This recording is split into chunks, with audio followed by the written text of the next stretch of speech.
This borders on purity, sexual purity. So the person is saying that she's a married woman and she has sinned. She has slept with another man who is also married. She has repented, but she's overwhelmed with guilt and fear. She's asking if she will be forgiven. She's saying that is there hope for restoration and healing for her soul and for her marriage. She's asking what steps she should take in order to receive God's forgiveness, to regain peace and rebuild her life. Thank you. The marriage institution is a blood covenant.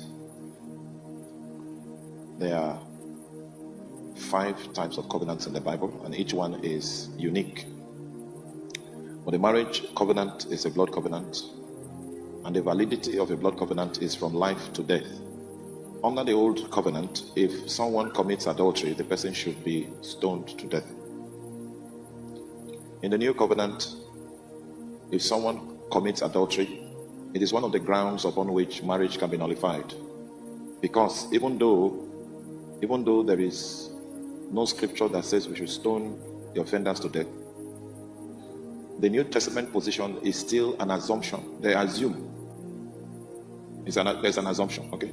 After the act, there's an assumption that the offenders were stoned to death. That's why the person that did not commit the adultery cannot remarry, because the ground of the blood covenant has been violated. Do you understand that? So there's no way that woman can find legitimate peace if she doesn't seek the husband's forgiveness.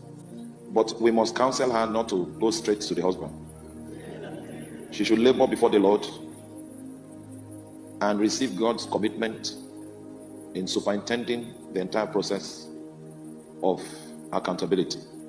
Once the Lord steps in, the Lord can manipulate the heart of the husband to achieve forgiveness.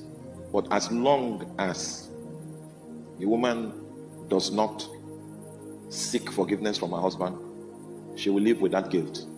The guilt is a sign of her vulnerability in the spirit on the account of that which has taken place. So we advise that she goes to the Lord, seek his involvement and commitment, and ultimately approach the husband, because she is into a blood covenant with the husband.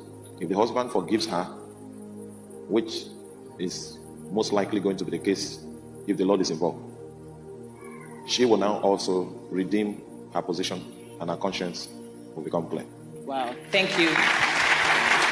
Thank you so much. Thank you so much.